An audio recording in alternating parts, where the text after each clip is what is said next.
In this video, we will discuss 10 reasons why the afterlife is real. The question of whether consciousness persists after bodily death has captivated humanity for millennia.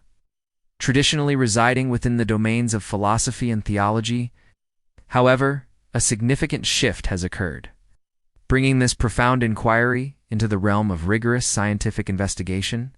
Historically, scientific discourse on this topic was often stifled by a deep-seated adherence to a materialist worldview among many academic intellectuals.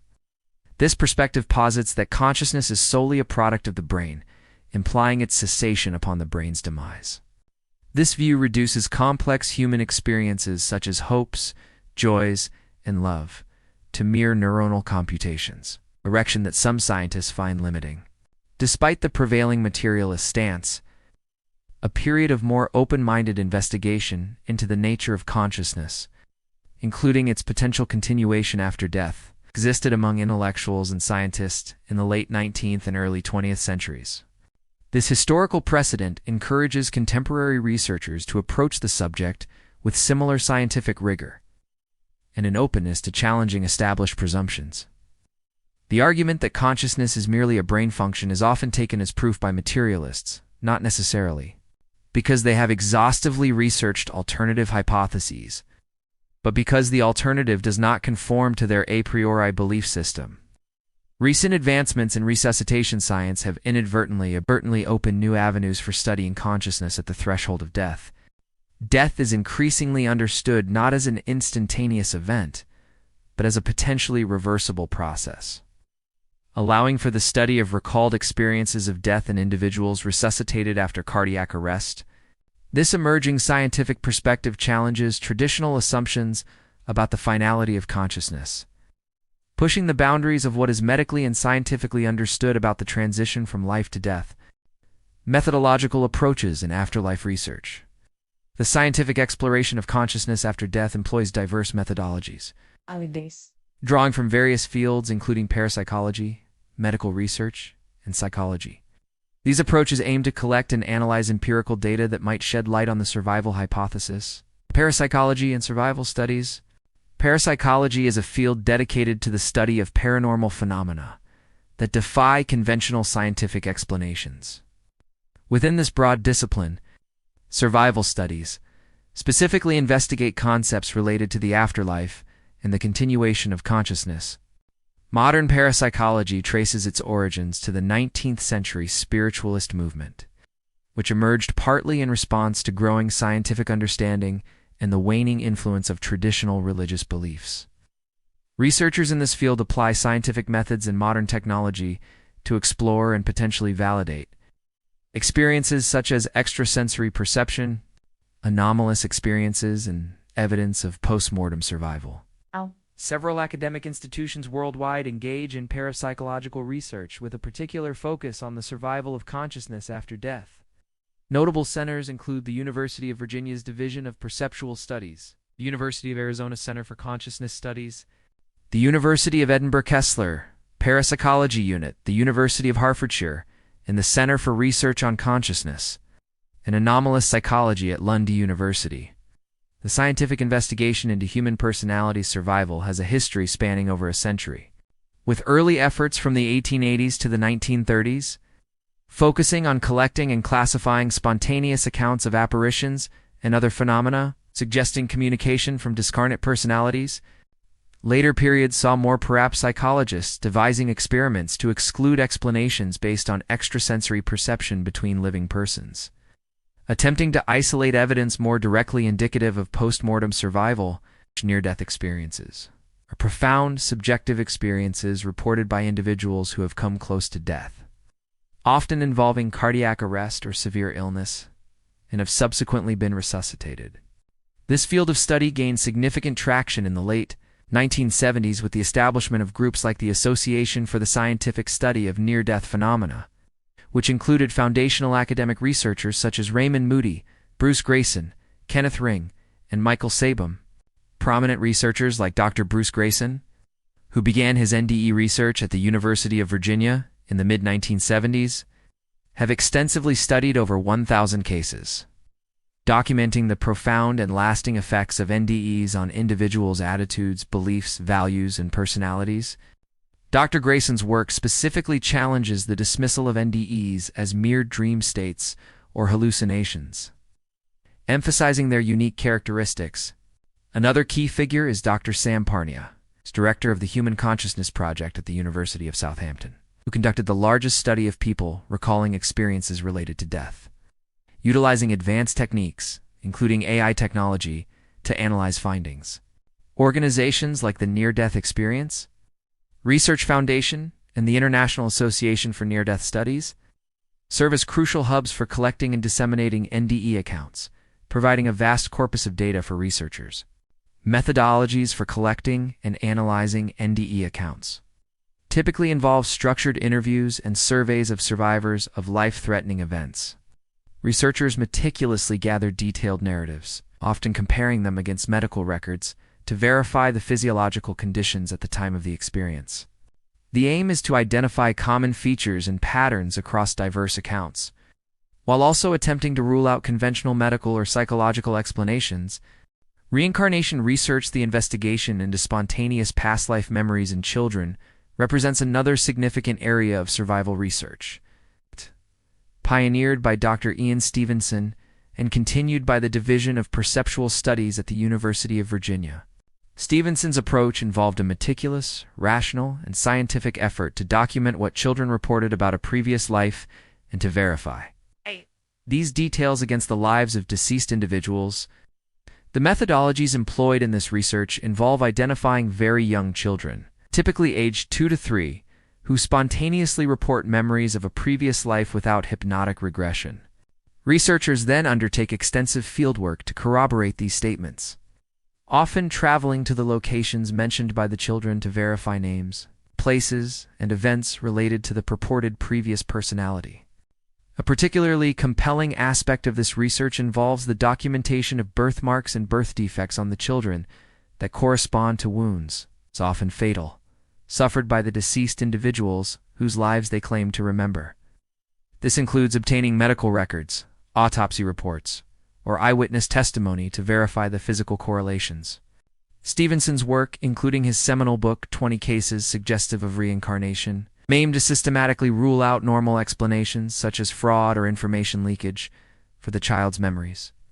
Mediumship studies, mediumship research, involves investigating individuals who claim to communicate with deceased persons. Historically, the study of mediums was a significant part of psychical research in the late 19th and early 20th centuries, producing a substantial body of evidence suggesting that mediums obtained information through some supernormal process. However, this research faced challenges, including instances of fraud and the difficulty in distinguishing between information genuinely from a deceased entity versus information gleaned from the medium's subconscious or through telepathy with living sitters. Modern mediumship studies employ increasingly rigorous controlled experimental designs to mitigate these issues. Key methodologies include proxy sittings and triple-blind conditions. In proxy sittings, an individual with little or no knowledge of the deceased sits with the medium, reducing the possibility of cold reading or conscious-unconscious feedback from the actual bereaved sitter. Triple-blind conditions further enhance control by ensuring that mediums are blind to the sitter's identity. Sitters are blind to which reading is theirs. Experimenters interacting with mediums and sitters are also blind to the conditions. For example, studies by Kelly and Archangel involve mediums providing readings about deceased persons to a proxy sitter, with the real sitters later blindly rating their own reading among several controls. These studies aim to determine if mediums can produce specific and accurate information that could not have been obtained through conventional means, thereby addressing the super-psi hypothesis. While some studies have yielded conflicting findings, meta-analyses of recent controlled studies have reported statistically significant results, suggesting anomalous information reception by some mediums under laboratory conditions. Consciousness and quantum physics theories. Some theoretical frameworks propose a connection between consciousness and quantum physics, suggesting that consciousness might be a fundamental non-local entity not solely confined to the brain or the physical body. This perspective challenges the conventional materialist view and opens avenues for exploring consciousness beyond death. Dr. Dean Radin, chief scientist at the Institute of Noetic Sciences, has conducted experimental studies exploring the potential for consciousness to interact with physical systems. His work includes investigations into the double-slit experiment and the effects of distant intention on water crystal formation. In the double-slit experiments, Radin and colleagues hypothesized that focused attention could influence the quantum wave function, leading to measurable changes in light interference patterns. Their methodology involved participants focusing attention toward or away from a double-slit apparatus, with the interference pattern being recorded by a camera. Control sessions were conducted without observers to rule out artifacts. The combined results from 6 experiments indicated a statistically significant effect, with the spectral ratio of the interference pattern decreasing as predicted when attention was focused, suggesting a consciousness-related influence. Another line of research involves distant intention studies, such as those where large groups of people direct positive intentions towards water samples located far away in electromagnetically shielded rooms. The methodology includes triple-blind conditions where neither the water sample preparers, photographers, nor aesthetic judges are aware of the treatment conditions. These studies assess whether such intentions affect the aesthetic rating of ice crystals formed from the water. A pilot study and a triple-blind replication reported modestly significant differences, with intentionally treated water crystals rated as more aesthetically beautiful than controls, suggesting a subtle influence of consciousness at a distance. Biologist Rupert Sheldrake proposes the concept of morphic resonance, a theory suggesting a collective memory or consciousness that connects all living beings. This hypothesis posits that natural systems inherit a collective memory from all previous things of their kind, influencing biological growth, behavior, and even memory. Sheldrake suggests that memories are not solely stored in the brain, but are accessed through a form of resonance with these non-physical morphic fields. This challenges the dogma that memories are purely brain-dependent, offering an alternative explanation for phenomena like terminal lucidity, where individuals with severe brain diseases regain clarity shortly before death. Apparitions and hauntings research. The study of apparitions and hauntings involves investigating reported perceptions of visual images of persons or animals that appear and disappear spontaneously and are often described as real by sane individuals. These experiences are distinct from typical hallucinations, as they are often reported as conveying verifiable information and are not necessarily indicative of psychopathology. Methodologies for studying apparitions include collecting and classifying first-hand accounts, as seen in historical efforts like the 1894 Census of Hallucinations and Louisa E. Rhine's collection of 8,000 case reports. Researchers also explore psychological and environmental factors that might contribute to these experiences. For instance, studies investigate the role of sleep paralysis, inattentional blindness, suggestibility, and altered states of consciousness induced by stress, isolation, or changes in brain chemistry. Environmental factors, such as fluctuations in electromagnetic fields and the presence of infrasound, have also been examined. The Haunt Project, for example, attempted to create an artificial haunted room by systematically varying these environmental factors. While many participants reported anomalous sensations, the findings suggested these sensations were more related to individuals' suggestibility and to the experimental environmental conditions.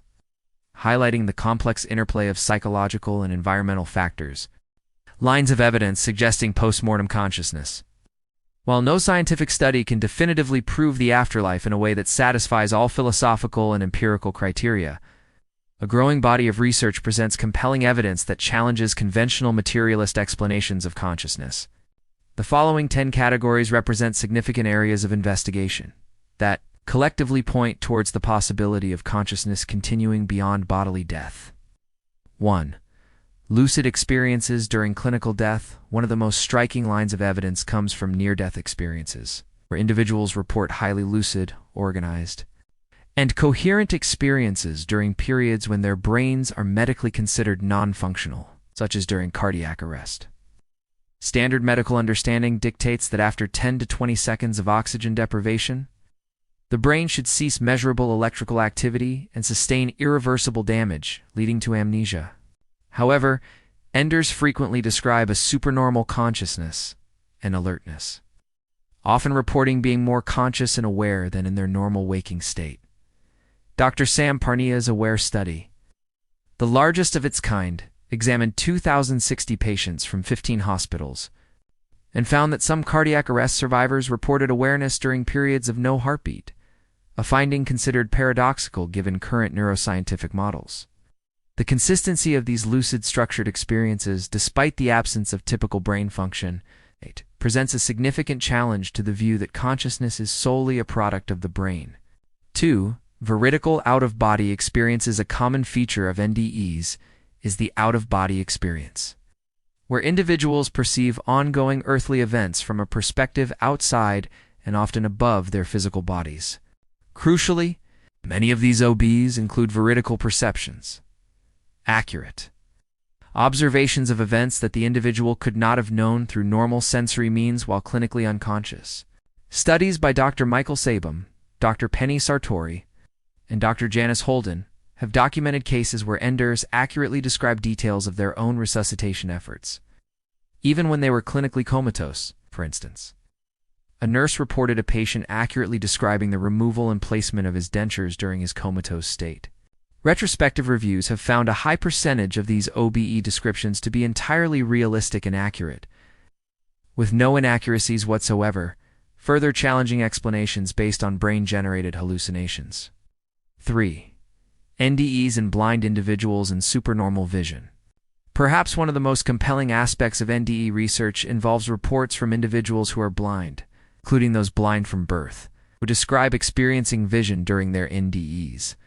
Dr. Kenneth Ring's study of 31 blind individuals found that a significant number, including those congenitally blind, reported visual perceptions during their experiences. Furthermore, NDEs often describe their vision as supernormal, encompassing 360-degree perception in colors beyond any they had ever seen. This phenomenon is particularly difficult to reconcile with the understanding of brain function, as it suggests perception occurring without the necessary physiological substrate of the visual cortex, especially in those who have never had visual input to develop such neural pathways.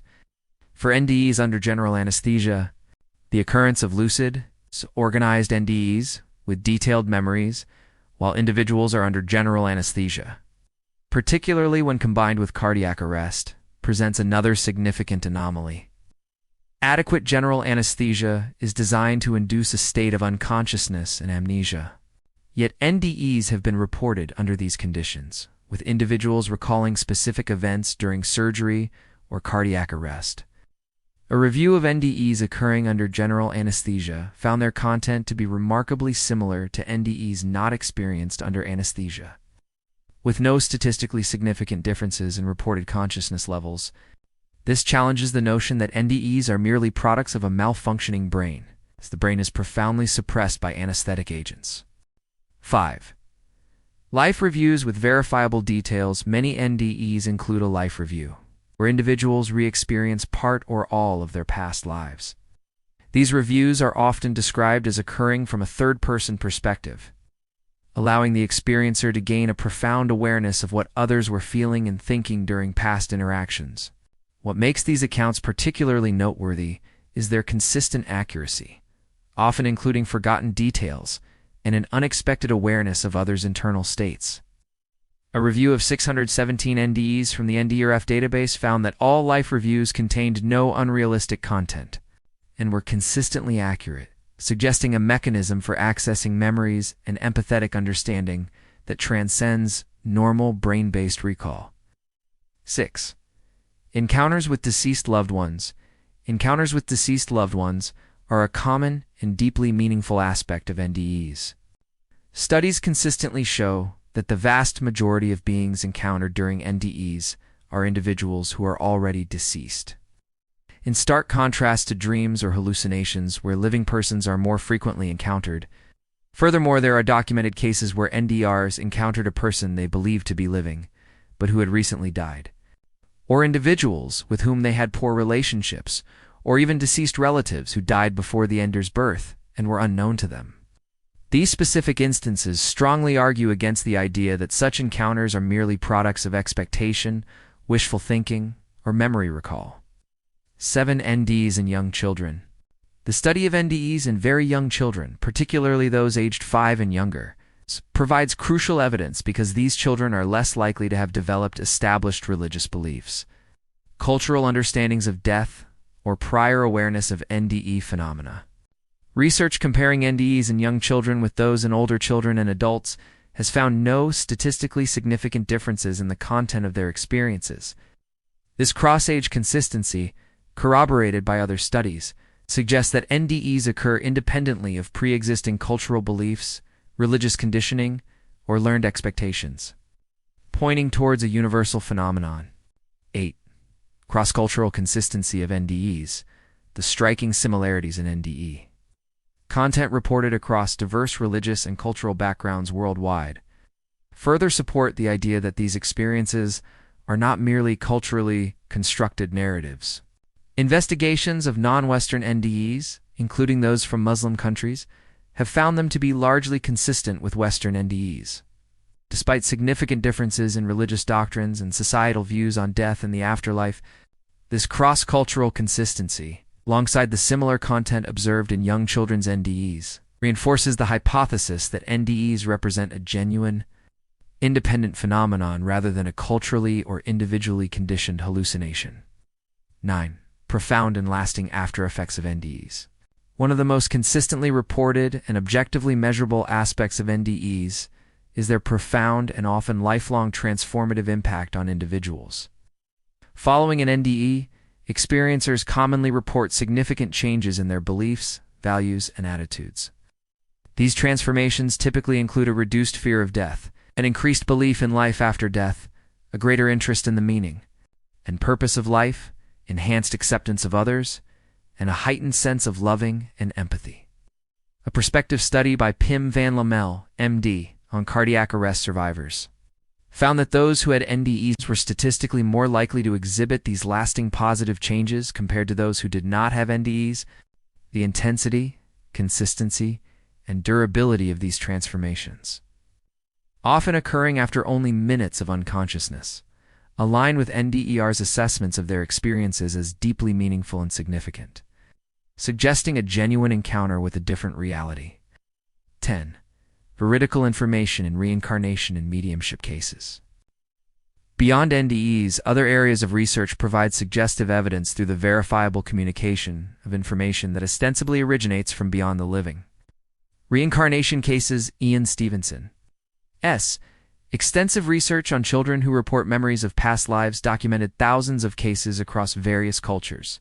His methodology involved meticulously verifying the details provided by children, often as young as 2 or 3 years old, against the lives of deceased individuals. These verifiable details sometimes included specific names, locations, and events that the child could not have known through normal means. A particularly compelling aspect of this research is the correlation between birthmarks or birth defects on the children and wounds, often fatal, on the body of the deceased person they claim to remember. Stevenson's work suggests that in scores of cases, no normal explanation sufficed to account for the detailed, inaccurate information provided by the children, indicating a potential carryover of personality or memory from a previous life. Mediumship studies, controlled scientific studies on mediumship, have also yielded results that challenge conventional explanations. While historical mediumship research faced issues of fraud and distinguishing sources of information, modern studies employ rigorous controls. For example, studies by Kelly and Archangel and Bischel and Schwartz utilize proxy sitters in triple-blind conditions to minimize the possibility of mediums gaining information through cold reading, vague statements, or telepathy from living individuals. The second study by Kelly and Archangel, involving 9 mediums and 40 sitters, yielded highly significant statistical results, with sitters correctly identifying their own readings at a rate far exceeding chance. Qualitative examples from these studies include mediums providing highly specific details that were unlikely to be guessed or inferred, such as private jokes or obscure family events. These findings suggest that some mediums can indeed provide accurate, specific information about deceased individuals under conditions that make conventional explanations highly improbable. Raising questions about the source of this anomalous information, challenges and skeptical explanations despite the compelling nature of the evidence presented. Scientific inquiry demands a thorough examination of alternative explanations and critiques. The phenomena suggesting post-mortem consciousness face significant challenges from a materialist perspective. Neurological explanations for NDEs. The most common skeptical explanations for NDEs posit that they are solely products of a dying or compromised brain. Proposed neurological mechanisms include hypoxia, brain injury, or the effects of endogenous chemicals released during stress or trauma. For instance, it is known that general anesthesia and certain substances like ketamine or LSD can induce experiences with features similar to NDEs, such as euphoria, visual hallucinations, and transcendental feelings. Abnormal temporal lobe activity, whether from epileptic discharges or direct stimulation, has also been linked to memory flashbacks, life reviews, and mystical sensations. However, proponents of NDEs as evidence for consciousness beyond the brain offer counterarguments. They point to well-designed prospective studies where NDEs occurred in patients with a complete loss of brain function, including those with flatlined EEGs, which indicate no measurable brain cortical electrical activity. The reports of visual experiences by congenitally blind individuals during NDEs also challenge purely neurological explanations. These individuals lack the physiological substrate for vision. Furthermore, some researchers propose the thanatosis hypothesis, suggesting that NDEs are an evolutionary biological mechanism, a last-ditch survival response to perceived death, which could explain some commonalities across experiences. Yet this hypothesis still struggles to account for the veridical perceptions reported during OBEs, or the profound transformative aftereffects that distinguish NDEs from simple hallucinations. Critiques of reincarnation research. Ian Stevenson's pioneering work on spontaneous past life memories in children has faced significant scrutiny. Critics contend that his conclusions are often undermined by confirmation bias and motivated reasoning, arguing that his research primarily relied on anecdotal evidence rather than controlled experimental work. Concerns have also been raised about potential errors and omissions in his case reports. Skeptics highlight the challenge of definitively ruling out normal explanations for the observed correlations. These include the possibility of fraud, self-delusion, or that the child acquired the information through conventional means. The argument is that in cultures where reincarnation is a common belief, families might unknowingly or even purposefully guide children's narratives to fit a known deceased person's life, or that selective thinking might lead to focusing only on matching details while ignoring discrepancies. While Stevenson meticulously attempted to verify facts and rule out normal explanations, the absence of strictly controlled experimental conditions, which are difficult to implement in such field, studies remains a point of contention for many in the mainstream scientific community. Critiques of mediumship, research mediumship studies, despite recent advancements in control, continue to face skeptical explanations for veridical information. Common normal explanations include cold reading, vague statements that can apply to many people, deliberate fraud, or unintentional information leakage from sitters. The super-psi hypothesis is a prominent alternative, suggesting that mediums gain anomalous information not from deceased entities, but from living persons through telepathy or clairvoyance. This hypothesis accounts for the veridicality of information without invoking post-mortem survival. While modern controlled studies, such as the triple-blind conditions used by Bischel and Schwartz, attempt to minimize cold reading and direct feedback, the super-psi hypothesis remains difficult to definitively exclude. The challenge lies in designing experiments that can distinguish between information originating from a discarnate personality versus information obtained from the collective unconscious or living minds through extraordinary means. Researchers in this field acknowledge the ongoing debate and the need for even more stringent controls to isolate the source of anomalous information.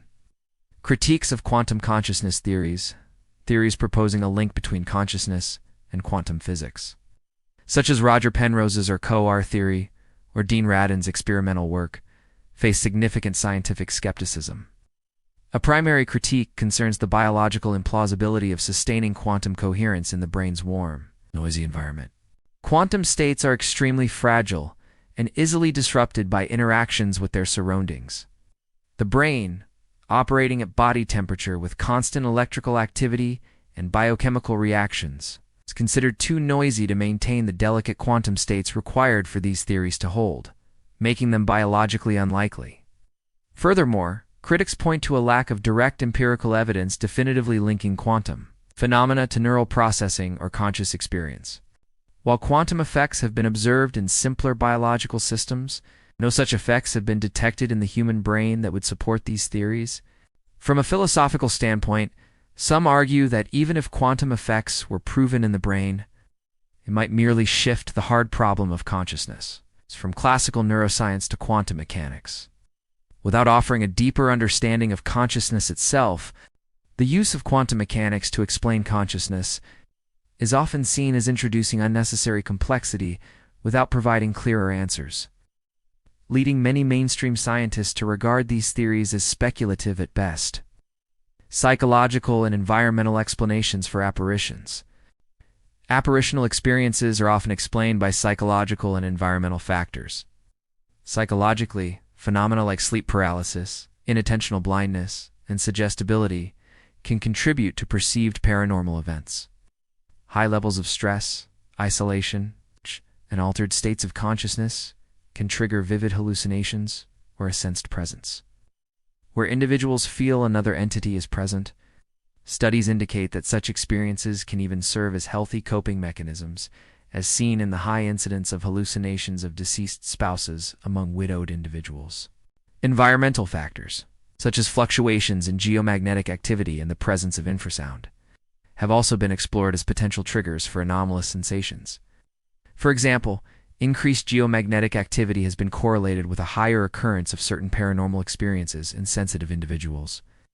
The Haunt Project, which attempted to induce anomalous sensations by manipulating EMFs and infrasound in a controlled room, found that while many participants reported sensations, these were more strongly correlated with their individual suggestibility than with the environmental manipulations. This suggests that while environmental factors might play a role, individual psychological predispositions are often more influential in shaping these experiences. Discussion. The nature of consciousness and scientific paradigm shifts. The scientific investigation into the continuity of consciousness beyond death inevitably leads to a deeper philosophical discussion about the very nature of consciousness itself. The prevailing scientific paradigm, physicalism, asserts that consciousness is an emergent property of the brain and ceases upon its death. However, the accumulating data from NDEs, reincarnation cases, and controlled mediumship studies present phenomena that are difficult to reconcile with this strictly materialist view. Alternative philosophical frameworks, such as dualism or postmaterialism, propose that reality may extend beyond the strictly physical, suggesting that consciousness might be a fundamental, non-local entity that interacts with, rather than being solely produced by the brain. This perspective views the brain not as the generator of consciousness, but as a filter or receiver, much like a television set receives signals rather than creating them. Damage to the television would impair the signal's reception, but not destroy the signal itself.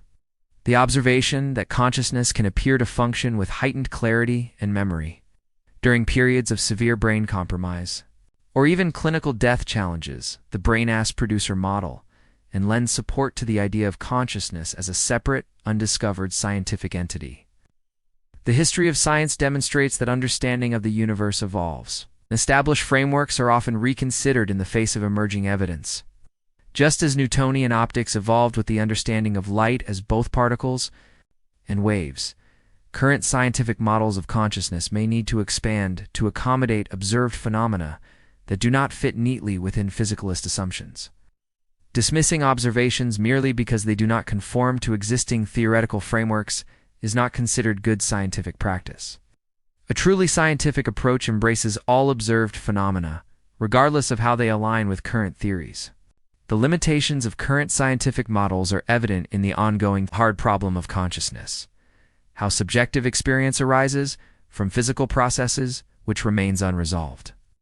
While neuroscience has made significant strides in understanding the neural correlates of consciousness, these correlations do not necessarily prove causation. The existence of phenomena like veridical OBEs during cardiac arrest, or visual experiences in the congenitally blind during NDEs, suggests that perception and consciousness can occur independently of known brain function, pushing the boundaries of what is currently understood. The exploration of these challenging phenomena requires open-mindedness and rigorous scientific inquiry. Free from prejudice, necessitates a willingness to test hypotheses, refine theories, and consider new directions, even if they challenge deeply held worldviews. The reluctance to investigate such phenomena often stems from a presumption of materialism rather than a thorough examination of the existing data. Conclusion: while the term proof in a definitive, absolute scientific sense remains elusive for the existence of an afterlife, a growing body of rigorous scientific research provides compelling, albeit not conclusive, evidence suggesting the continuation of consciousness beyond bodily death. The collective findings from extensive research into near-death experiences, verifiable cases of children's spontaneous past life memories, and controlled studies of mediumship-present phenomena that are difficult to explain solely by current, materialist models of brain function or conventional psychological explanations, the paradoxical lucidity and veridical perceptions reported during NDEs, particularly during periods of clinical death or deep anesthesia, challenge the brain as producer model of consciousness. The consistent and often verifiable details in reincarnation cases, including physical correlations like birthmarks, further suggest a continuity of personality or memory beyond a single life. Similarly, controlled mediumship studies, despite their inherent complexities and challenges, have yielded statistically significant results indicating that some mediums can provide accurate information about deceased individuals under conditions that minimize conventional explanations. These lines of evidence, while individually subject to various skeptical interpretations and methodological critiques, collectively highlight the limitations of current scientific paradigms in fully accounting for the observed phenomena. They point towards the possibility that consciousness may be a fundamental aspect of reality. It's not merely an epiphenomenon of the brain. The profound and lasting transformative after-effects reported by Inders further underscore the deeply meaningful nature of these experiences. Regardless of their ultimate ontological explanation, continued, unbiased, and interdisciplinary research into these phenomena is essential. Such investigations should embrace rigorous methodologies, acknowledge limitations, and remain open to challenging existing assumptions. The pursuit of understanding consciousness beyond death is not merely an academic endeavor. It is a profound exploration of what it means to be human and the fundamental nature of reality itself. With significant implications for medicine ethics and our broader worldview,